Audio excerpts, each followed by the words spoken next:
Hello, Internet. Welcome to Adventure Guys, the first ever episode. I am Nick the Human. I'm Eric the Human. This is a podcast for humans and dogs. And you know what? I'm so excited, Eric, to be doing this podcast with you. I want to say to listeners, you know, who we are. We're just a couple of 30-something guys that got the crazy idea that we should start a podcast. I've finally fulfilled my 30-something single man destiny by starting a podcast, broadcasting from my mom's basement. Oh, and it looks beautiful. We're on Google Hangouts, so we can see each other. I'm in my brother's house, so yeah, neither of us are in places that we are, you know, paying outright for or doing. This is actually pretty weird because you're in Texas and I'm in New York. Yeah, that is funny. You have to be flip-flopped for everybody. I'm usually Nick, the Human, living in Brooklyn, New York. Eric, you've been in Texas for what, like 7 years? 10 years. 10 years. I just moved back to New York in time for a global pandemic. Yeah, you know how to choose the times, man. Yeah. Do you have a plan for when you're coming back to New York? I've been figuring that out today. I might just kind of stay here through the rest of 2020 and just ride it out. Like I really don't know. It's yeah, everything is pretty fucked until the end of 2020. Yeah. I might be assuming we have a vaccine by the end of the year, which best case scenario we will. I have to go down to Texas to record with the Holophonics, hopefully early 2021, like right after the holidays, like January. Are you still going to be in Texas then? Maybe we could do Adventure Guys live and in person. Maybe Yeah. That'd be awesome. But so everyone knows, so Eric and I are both kind of music dudes, and we met. I was just thinking about this. We met like 12 years ago, Eric. It's probably longer ago than that, right? 2008-ish. College. We went to college together. Went to college, got the beautiful University of Delaware. And we're old now. But we still do music and we still watch cartoons. So we're like, let's talk about cartoons for all the world to hear. Yeah, I mean, jumping on that quarantine podcast bandwagon, I definitely have been having a little bit of a rough quarantine lockdown, and this is something I've been looking forward to since like last week when we had the idea. Yeah.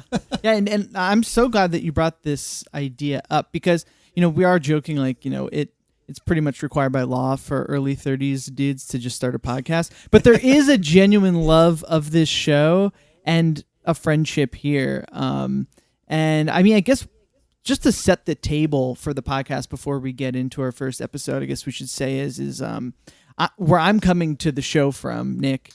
I love Adventure Time. When it came out, I watched the first season like weekly, and I kept up for the second and third season. But then I kind of diverged off and would watch episodes here and there. And I know this is a weird thing to say as we're about to dive into a podcast where I'm like, honestly, I haven't seen all the episodes. I'm not a historian. I don't own Adventure Time merch. I've never been a character for Halloween. Like, I guess I'm not like a diehard hardcore fan, and I know that there's probably some people on the internet who are and are listening to this. I just want you to know. Probably. Yeah, I want you to know I respect the show and I love it. And what I'm hoping is that my ignorance can lead to is like a genuine sense of discovery as we go along and see episodes I've never seen before, and especially dive into the later seasons, which Eric was like kind of telling me about, where there's like big chunks where they run together and multi-parters and stuff. So I'm really excited to get there. But Eric, I think where I lack in knowledge of the show, I think you can fill in some of those gaps. I'm definitely a fan of Adventure Time, but a relatively new one. I tried watching it during the original run, I think around season 3 or 4, because Harold from the Holophonics recommended it. And Harold is into some weird random humor. And I watched the first few episodes and I was just like, this is too weird for me. I was, 23 at the time. And I didn't revisit it until after the show finished. So that was really not even 2 years ago. I had watched Steven Universe. I was current with Steven Universe, and I knew that Rebecca Sugar had worked on Adventure Time before doing Steven Universe. So right after the whole show finished, its 10th season, its last season, then I watched the entire series, and I've done that twice since then. So you can be more of an authority. And what's great about doing these on computers is that the internet can be our authority as well. My journey into Adventure Time was, I think I was 18 or 19. There's that original pilot that I guess Pendleton Ward made before the show was made. Have you ever seen that, Eric? I actually haven't seen that one. Oh, I mean, we could almost do one. We should do one on that sometime. Yeah, it's different from the show. Yeah, it's different. There's a lot of things that are different. But I saw it in my friend's dorm room, my great friend Dan Marvin in Philly, and he was like an art major there, and it had kind of like had this lore that it was like this incredible Nickelodeon pilot that was rejected for being just too crazy and too weird, but it was on the internet, and I remember watching it like multiple times with different groups of people and being like, have you seen this thing? And like, 17 or 18 is the perfect age because you just kind of graduated from like, traditional cartoons, like, and everything. Right. And it's like you're staying up late enough to see Adult Swim for the first time. Yes. It was like right in that zone. And it was so cool. And then like a couple years after that, it was getting greenlit and we were like so excited. I think like me and Dan definitely maybe like got together to watch the premiere or something. But it's also funny because I remember watching this at the University of Delaware, like as it was airing, and my roommates having a similar reaction to you, being like, Nick, what the fuck are you watching? Like, this is a kid's cartoon. I'm like, yeah, but watch it. Like, there's more going on. They're like, I don't know, man. This is I will say, even during my first complete watch through, the first season was a little rough, and I knew that the series was supposed to get really awesome, but I just didn't quite get the first season. Second season started a little bit. By the time the third season, I was in. And then on subsequent watch throughs, the first season is amazing. I just hadn't adjusted to the brand of humor. Right. And I'm excited because I hadn't watched this show in like, I don't know, man, like 9 years or something. And just like jumping right in, it was like all like my brain was being so stimulated by how fast the show is moving, the brand of humor, the colors, the characters. And I was just like, oh my God, I'm so glad Eric was like, let's do Adventure Time for this and not some other show. And like, dude, I know, this podcast, we're going to be talking about it pretty casually and off the cuff, but I was just so like inspired by the show that I was taking notes. I've written a bunch of notes. I could probably write a pretty killer, like sophomore high school, analysis of this episode, with all the notes that I have like prepared. And then I watched it a second time and I was like, holy smokes. Yeah. Like there is more going on here. And in watching it a little bit older, now being like 31 and not, 20 or whatever, I'm catching, I think, a lot more about what's going on. So it's cool. Yeah. There's something for watching just an 11-minute episode. I find my attention span is just like so anxious all over the place, like especially now that I have like nowhere to be at any given time. Kind of contradictory, but watching 11-minute episodes like all in a row is way easier than watching one 40-minute episode or something. Yeah. I'm with you. I mean, yeah, I watched the pilot of Twin Peaks recently, which is like another show we could do a podcast on. Have you seen Twin Peaks? I watched the first season and I was like, okay, I get David Lynch. I'd seen, Eraserhead. And yeah. I was familiar with David Lynch, but I hadn't watched Twin Peaks. And then I watched the first season and I was like, I don't know if I have the energy for season 2. Well, dude, but we're getting off topic, but season 2 is already. I know. Season 2 is great, but season 3 is so Eric Daino. It is the best. It's the most craziest season of quote unquote television that has ever aired. Like we'll talk about that another time off air, or we'll do a guest. I don't know. We'll do something about. I don't know. I love Twin Peaks, but what I was getting at was that I watched it, and the pilot is like 2 hours long, and it was like slow. It's like made in like 89 or 90 or whatever, and then I watched Adventure Time, and I was like, I'm with you there. Like there is something so nice about 11 minutes that I can just like key into. Should we explain what the show Adventure Time is to people who might not know? It'd be funny if you have been listening this far and didn't know what Adventure Time was, but we've got buddies who probably haven't really watched the show. Yeah, I don't know if an explanation is warranted at this point. No, I don't even know how you would explain it. It's just like there's a kid and his best friend dog, Finn and Jake. And you know what?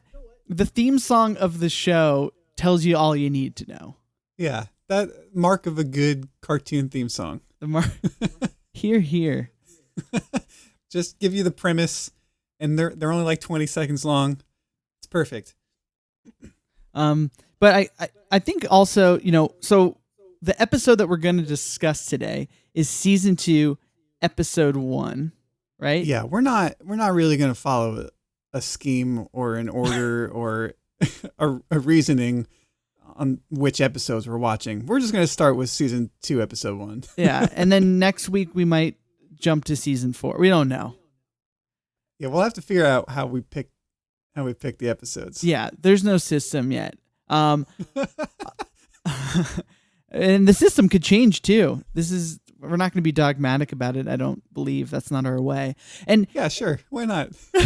But what's funny is that I really did think about that decision and was like, should we go from episode 1 and on? But then you were like, no, let's do this one. This is one of the best episodes in the series. It's like a fan favorite. And now I'm like, I'm on board with this concept of not following any linear timeline, because I was like, yeah, let's start here, because like you're in and the show's figured out. It's a great first episode. I'm so glad that you suggested that we watch it.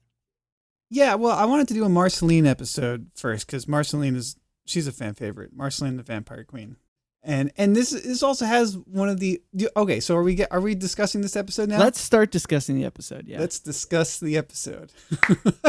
Could have a theme song there, I don't know. Episode discussion. This is an iconic episode because it has the "Daddy, Why'd You Eat My Fries" song in it. Yeah, which has been described as an emo anthem. Really? That's the internet. I don't know. I didn't describe it that way. I just read someone describing it that way. I can get down with that. It's almost like a more honest emo anthem in a way, because what's so great about it is that they're just getting right to the core of like that feeling of like when you're a kid and you're like, she's mad at her dad for eating her fries, but it's not really about that, right? It's about that he's not showing love towards her. And a lot of emo songs are about that, but instead people are like deflecting and being mad about other petty things a lot of times. If we had the rights, we would play the song, but maybe if you haven't heard it, go YouTube it, because it is great. I don't know who does Marceline, but she has an awesome voice. Olivia Olson? Yeah. Yeah. Okay. Here's a fun fact. Oh, hit it. I do know that the voice actor Olivia Olson for Marceline, her dad in real life plays Marceline's dad on the show. Oh, really? Hunting Abadir. Yeah. Whoa, that's cool. He's only in like a handful of episodes over the series. He's kind of a really weird, enigmatic character. Like, I don't think so. Thinking about the whole, I'm sorry to cut you up. I have so many thoughts about the dad character and what he represents. I don't understand his motivation. Well, I don't get where he's coming from at any point. If once we get going on this, I've got thoughts, and we'll see if I can explain this guy to you, Marceline's dad. I've got some do it. Get going. Okay. Get yourself going. Okay. Well, I have thoughts. And I'm going to explain to you, I promise to you, what the dad means to me. But why don't we go through it in a little bit of a chronological order of the episode, and we'll tangent it. But yeah, anyway, so Finn's over at Marceline's place to help her record a song, and then she starts playing the song, and it's the Daddy Ate My Fries song. Again, the magic of an 11-minute episode and a cartoon hit me right away, because literally within the first like 45 seconds, you're introduced to the characters. where they live, their personalities. And then Marceline sings this song, and over the course of the song, you get a feel for like her aesthetics and everything, but then also like what she cares about and what she wants in the episode within like 45 seconds. If we were watching one of those like hour-long dramas, that could take multiple episodes to establish. At this point, Marceline is also a pretty new character in the show, I think. She was introduced halfway through season 1, and I don't know how many subsequent episodes of the first season she was in. Might only been like 2 or 3. Mm-hmm. So I think this, like, we're still in single digits for Marceline appearances at this point in the show. It's cool. It might be like 5th time. I don't know. We can look it up. Yeah. And it's like we're jumping right into what makes Marceline with this episode, you know? So it's cool. So they're playing the song, and then Finn rightfully is like, hey, if you're so like worried about your dad, why don't you like go talk to him? And then Marceline's like, no, I would have to do all these things. And then like they summon him through the wall. Oh my gosh. I appreciate so much the inclusion of occultist black magic in a children's show. That made me so happy. Yeah. They like draw a symbol on the wall. They pour milk on it, and Marceline has to say this thing in Latin in order to summon her dad from like hell, I guess. Is that what? Yeah, right. It's obviously hell. It's a stand-in for hell, which is great that they're calling it the Nightosphere, which is honestly more badass than just saying hell. Yeah. But it's obviously hell. Like her dad is like the ruler of hell, I guess. Yeah. He's like a demon. It's also confusing because Marceline's a vampire, but he's not a vampire. He's just a demon, I guess. Although he's still sort of a vampire like figure, sort of in a way, because I guess he sucks souls. He sucks souls, blood. But before we get into the dad, because that was a good segue, but I do want to note that Finn is the one that pushes Marceline to confront her dad and execute the black magic. And what was really cool, I thought about that is like, and I'm going to start diving into the symbols and the meaning of the episode to me. But, it's obviously Marceline dealing with her troubled relationship with her dad and how he hurt her. And what's cool is that Finn is sort of the stand-in for the friend, the romantic partner, whoever is with a loved one who's having a hard time with a thing of this nature. And you get to see, so Finn here is pushing her to confront this hard part of her past. And later in the episode, we get to see like, how does he help her through it? Like, what can he do? What can he do? How is he going to get hurt by it? And it's kind of cool in that light. But anyway, he forces her to confront the dad. Yeah. The dad comes out. And what's interesting, so the dad has hurt Marceline, obviously, because of the song. And he comes out and immediately tries to hurt her friend. and it's like, I am going to suck your soul. So like immediately the first thing you learn about the dad is that he hurts, or he takes souls, basically symbolizing how he hurt his daughter, because her soul is like hurt, right? And aching and all these things. And I think that what he is thus representing, and not even what he's doing, is hurting and taking other people's souls, Does that make sense? It does. I didn't think about it in as deep terms nearly at all. I just thought it was kind of funny. She shows up and just tries to, suck out Finn's soul. But that makes sense. Yeah. and it's one of those things like a vampire, if he's a demon, vampires do have a good tradition of like being a stand-in for people who take from us. You know what I mean? Like there's people who through love are giving to each other, and he's a vampires take, they consume. And I wanted to expand on that, is that he's dressed like a businessman, and he says, I've got business to attend to, and leaves. So it's sort of like representing like, capitalist ideas are just consuming is good, taking from others is good. And it's all wrapped up in who this guy is. Driving it home. Capitalism is the source of all of our problems. There we go. We got there. How many minutes are we? He came straight from hell. Yes. You ever played the game Earthworm Jim? No, my friends had it growing up, and I never played it. There's like one of the early levels is like hell, or they call it heck. Mm. And one of the main enemies running around fighting you is just like these business guys in suits, or like lawyers or something. That's awesome. I think I'm remembering that correctly. Yeah. I think they're getting at something similar here. Like, businessmen are doing the devil's work, you know. I say as a sort of businessman myself. Yeah, Nick is a big time record exec. For those who don't know. Yeah, well, not an exec, but I'm a fully fledged middle manager member, whatever you want to say. Anyway, let's keep it moving and say that. Okay, so the businessman, they go out. Okay, next symbol thing I picked up on, Finn. The dad is now going out into the world to go find more souls to suck. I think he says, like, I've got business to attend to, sucking every soul in this world or something. So Finn goes out and asks Marceline immediately, how do I kill your dad? I loved that line. Yeah. It was so violent and obvious and immediate. And I was just like, this is great. Like, how did, no pretense at all. No.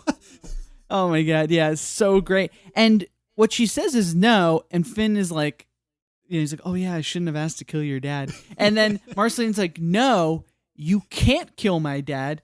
And he's deathless, which is maybe my favorite quote of the episode. Dude, there's some good quotes. Where he yells, I'm too busy sucking to deal with you. That is my life motto right now. That is my quarantine 2020 motto. Dude, I missed that quote. I love that so much. But what I thought was interesting about he's deathless, to get back into, you know, the philosophical look at this episode, is that Finn there is like, hey, my friend Marceline, I want to help you with this thing, with this trauma you've experienced. Like, how do I rid you of it? And she says to him, basically, you can't. You know, the things and the pains and the traumas that occur to us during childhood are sort of implanted on us, and you can never really get rid of them. And that your parents and the child, that dynamic, like, it stays with you forever. You know, it's like some Freud shit, but it's like you can't leave that behind. It's always going to be a part of who you are. And it's a good lesson. You know, it's a good lesson for Finn to learn, because he can't just magically like kill or wish away this from Marceline. And it's also kind of cool for Marceline to acknowledge that herself, and to acknowledge throughout the episode that she doesn't want him killed. She just wants, the love. And it's like a more mature, like, you know, she realizes what her like emotional wants and needs are, and isn't like misplacing them in rage or violence or anything. Yeah, that's very insightful. Am I getting boring? Cut me off if I'm getting boring, because I've got a couple more rants of that nature to go on. I didn't really engage with the episode on this particular level, I don't think. Yeah. I think I'm going to have to get used to one at a time watching, right? Because each time I've watched through the whole series, I've done it multiple episodes in a sitting. It's very easy to do that with just 11-minute episodes. Go, go, go, go, go. Especially like the early seasons too. Like, they're very sort of standalone, where you can just move from one to the next, and you don't really have to like think about a plot, like connecting a whole lot of the story. So just watching one episode and focusing on it, I didn't get nearly as deep as you did, Nick. Well, you know what's really funny is that like my viewing diet has consisted of like Criterion Channel movies, and like I'm watching movies from the 40s and 50s and 60s that are like deemed, you know, quote unquote important. Like, I just watched Bicycle Thieves, and I'm watching like Ozu movies, and it's like these movies that are like rich with symbolism and make you like really think about what you're seeing in these different lives and the characters in their So I think I've been engaging with movies and TV on that level for the last few months. So then I watched this, and I just brought that lens right to Adventure Time. Yeah. Well, I'll tell you one thing that I do notice when I watch like early season episodes is how they fit in a little bit better to the overarching plot. Okay, so one reason I got into this show is because it has a really good through line of the story. It just doesn't really start getting developed surface level until several seasons in. Mm-hmm. But all the groundwork is laid in these early episodes, and you start making connections, and things that might have seemed random in the first few seasons come back and play a more important role in the later seasons.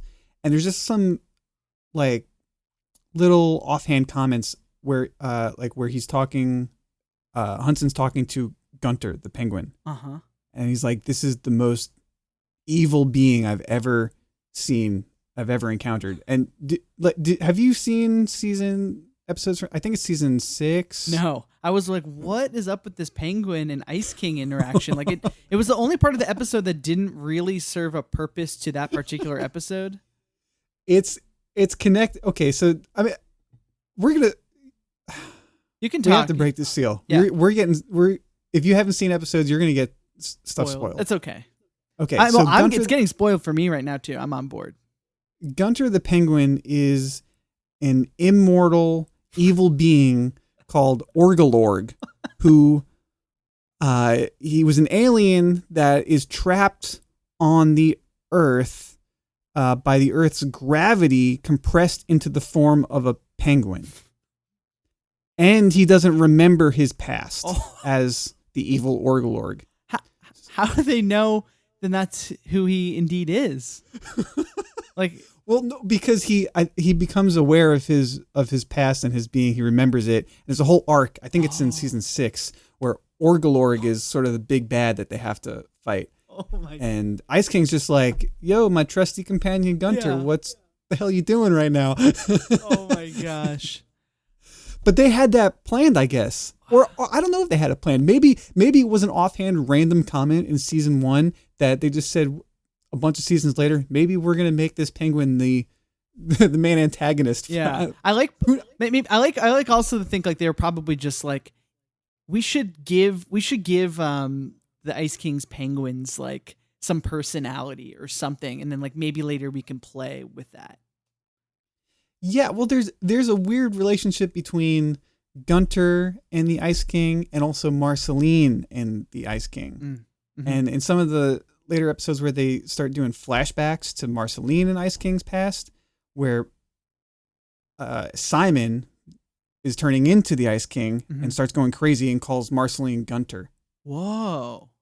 So like Gunter is just sort of like a stand-in personality for his sidekick, and it just happens to be occupied by an evil alien compressed into the form of an immortal penguin. Wow. That's really interesting. Which is really, I mean, what more could you ask from a sidekick? Yeah. That's incredible. Well, here's another thing I want to know if it comes back later in the show are the Fluffs. Is this a one-time appearance of the Fluffs? Oh, I didn't recognize them from anywhere else in the series. So the Fluffs are these small cloud-like creatures that are just sort of running through a meadow and are incredibly happy, right? That's like kind of all we see of them. I guess they're I think seasons 1 and 2 have a lot more of those random NPC style characters. You know what I mean? Yeah. Is it sort of like a lumpy space princess? Like, do they exist in that world? You think? I think they're different. Okay. Yeah. I don't think they're lumpy. Well. Now here's I'm gonna go back into deeper thinking, critical thinking. Nick, is that so? I mean, okay. So what I think the clouds represent are sort of, they're kind of like dreams, because like when you look up into the stars, like what do you see? What do you dream of? When you go to sleep at night, you go up there. Like I think the clouds represent your dreams. And, what's interesting about it then is that Marceline's dad comes up to and sucks the soul out of the dream, right? Thus representing what he did to Marceline is that he comes up and is taking the dream's soul and it's there. And then you see later that those dreams are all frightened and all scared because the one cloud soul has been sucked. And I think that goes to show, like, when you're a kid and you get hit, Eric's like got his hand over his face. But I think, like, when you're a kid and that first dream you have doesn't go well, or you fail or something, then your other dreams and ambitions start to sort of cower away. And, that whole, and what's even darker, I think this is probably the darkest episode, or darkest section of the whole episode, is the interaction between Marceline's dad and the cloud. Because he comes up to the cloud and the cloud's like, "Oh, I hope you're not here to suck my soul," which is great. And he's like, "No, I'm not." And he goes, "Good, that's my biggest fear." And then he says to the cloud, "Close your eyes." And he takes the axe, the bass guitar that he stole from Marceline, or is the family emblem. I don't know. We should talk about that later. But he says, "Close your eyes." And he hits the cloud very hard. The cloud opens its eyes and goes, "Oh, what? You could have killed me." And then Marceline's dad says, "Ah, but I didn't. And aren't you thrilled to be alive?" And the cloud says, "Yeah, so?" Marceline's dad says, "So, this next part will be all the more horrifying." And then sucks the soul out of the dream, out of the cloud. My brother was watching it next to me and was like, "Holy shit, man. God, that was heavy." Yeah.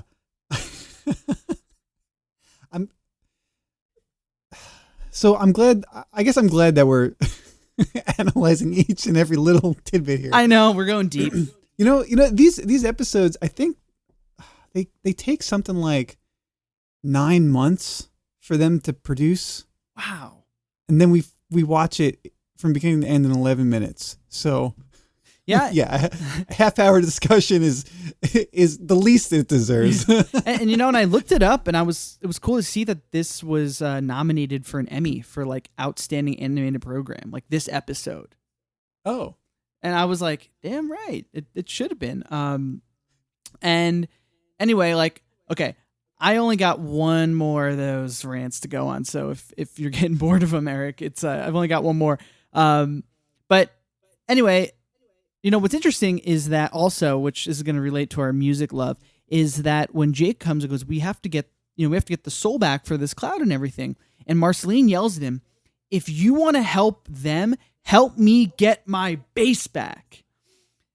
And I feel like now this one is a reach. I think this is more of a reach, but I think that, like, when you get older and you've been hurt, I think that art or music or these things are sort of a way to reclaim your past failures or your past, like, getting hurt, your past traumas, and, like, turning them into something. And art is, like, something you can own. It's yours, and it's not your parents. It's not the outside world. At least that's what art means to me, and that's what music means to me. So I was like, hell yeah, get that damn bass back. Express yourself, girl. I didn't. That's very, yeah. That's nice. That's a nice little takeaway. That's good. And then so then after that, they go to the pass where, like, he's in the canyon and they see him and they, like, have their confrontation. Yeah. And they do their battle. Lumpy Space Princess shows up. Yeah. Well, so they do that, and then it's the Ice King. Like, so they have their tussle, then they go to the Ice King, and at the Ice King, Marceline's dad starts just consuming more and more souls at this rapid rate and starts, like, growing. And to me, was kind of thinking that, like, in your head, when you have these parts of you that are, like, troubling you and you don't want to deal with them, they have a way of just kind of taking over your mind and taking over your space, which I thought is, like, a cool metaphor for the dad.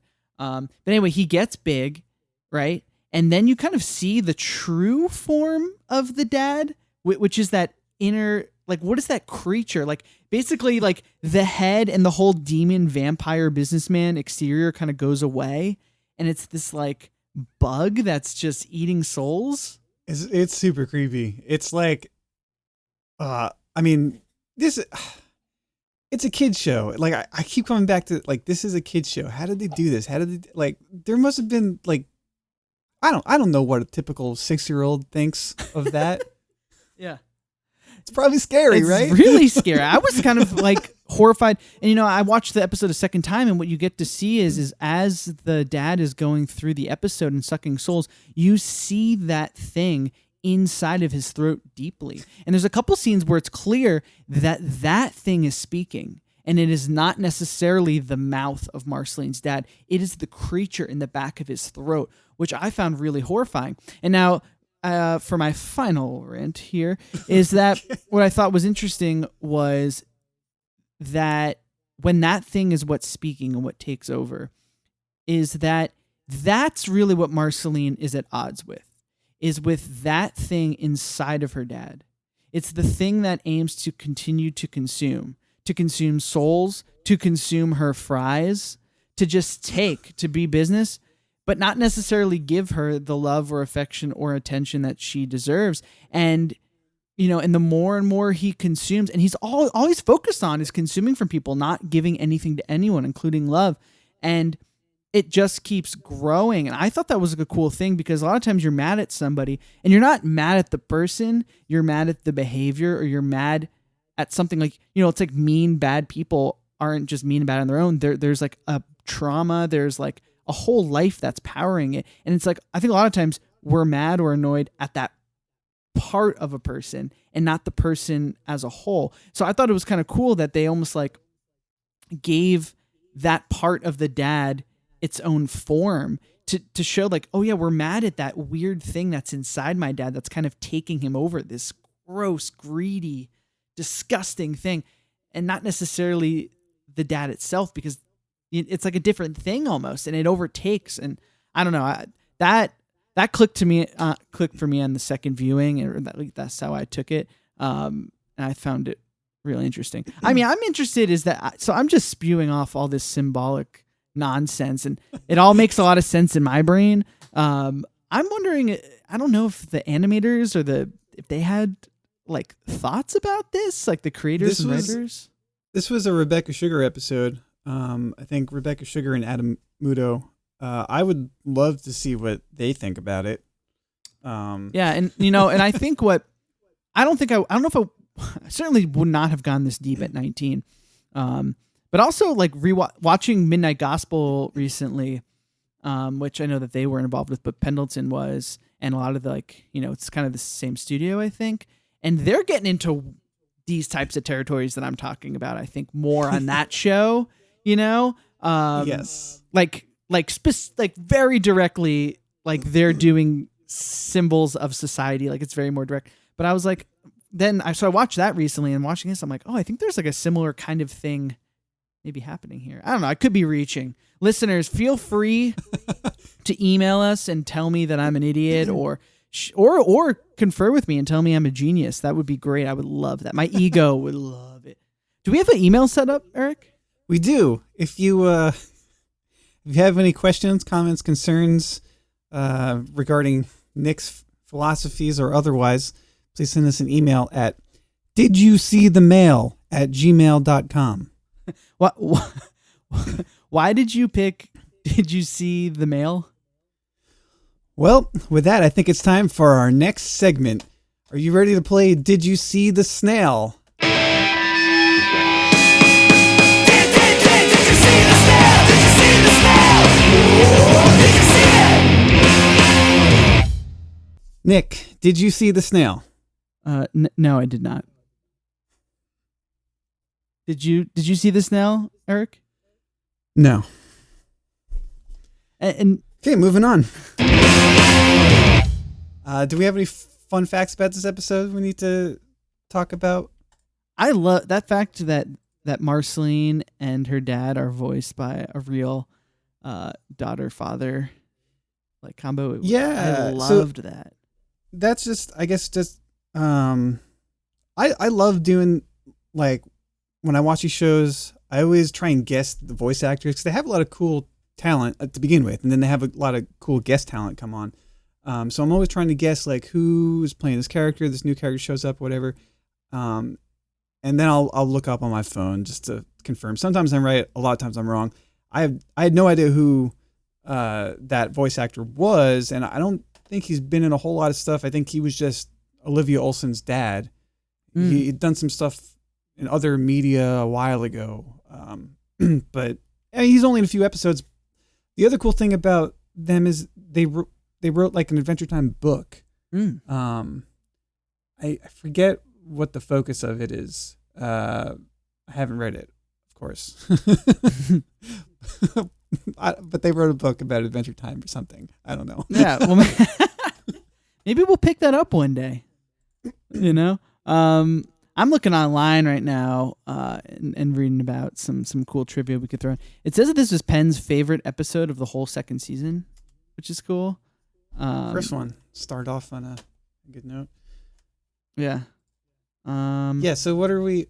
We are in the fun facts segment of the podcast. We're on Adventure Time Wiki or something. I'm on AdventureTimeFandom.com.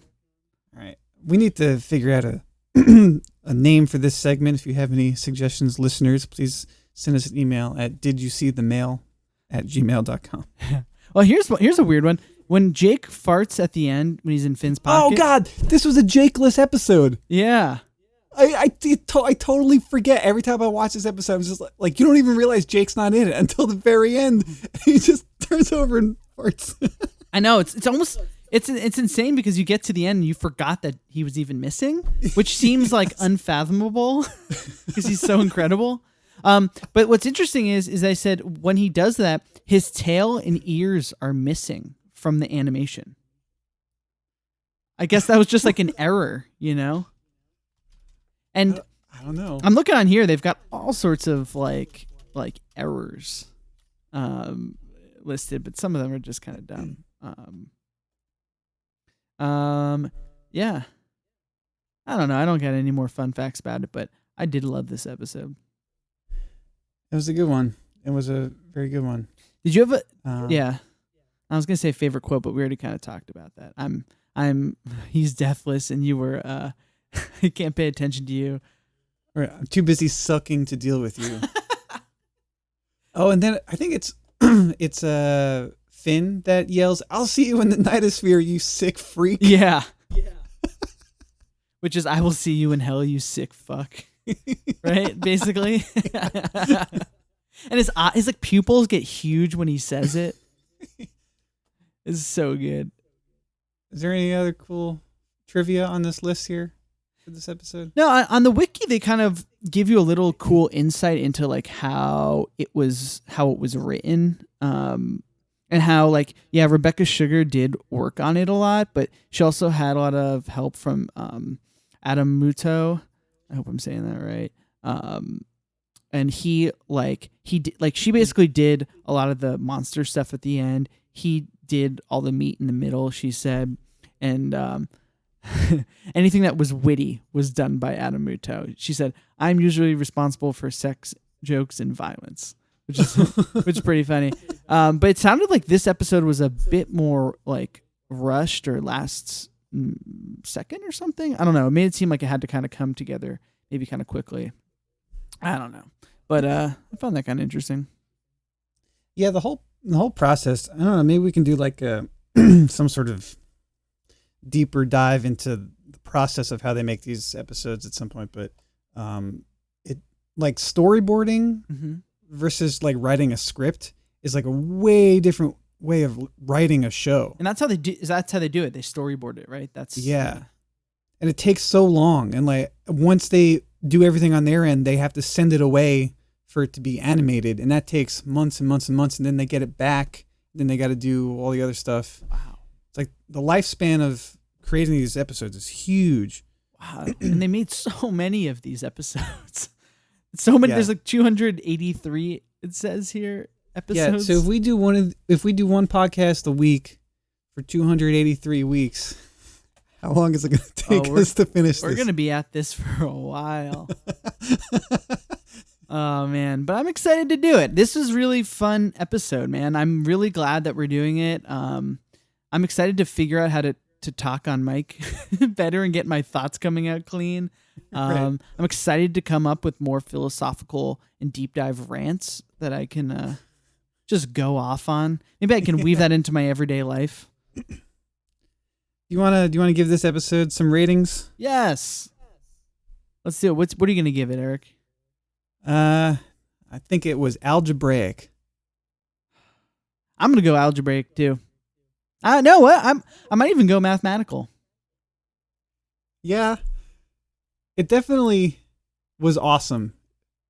It was a very good episode. I appreciated it a lot. I just think some of these earlier episodes lack a little bit of the razzle dazzle that starts showing up in the latter half of the series. That's fair. I think just because I'm like, I haven't watched it in a while, I was so excited to be back into this world. And like immediately I was like, oh, this is the best episode of Adventure Time I've ever seen. Like, I it'll be funny to see if I just keep saying that as we keep going. Yeah, the best episode I've seen in 7 months. Hey. Less. That was. I think I did a complete watch through of the whole series. That finished in January, right before the Holophonics went on tour. Nice. I love it, dude. Yeah, algebraic episode. Yeah, algebraic. I'm going mathematical. Okay. Cool. Well, I guess that's. I mean, do we have anything else to cover? That's probably it. Yeah. For now. If you guys like it, subscribe, tell a friend, give somebody a high five that you care about. That'd be a good way to celebrate the spirit. No high fives. We're social distancing. Oh, right. A high six, which is just 6 feet in between the hands you kind of smack. Yeah. All right. Cool. So that's it. All right. Peace out, y'all. Thanks for listening.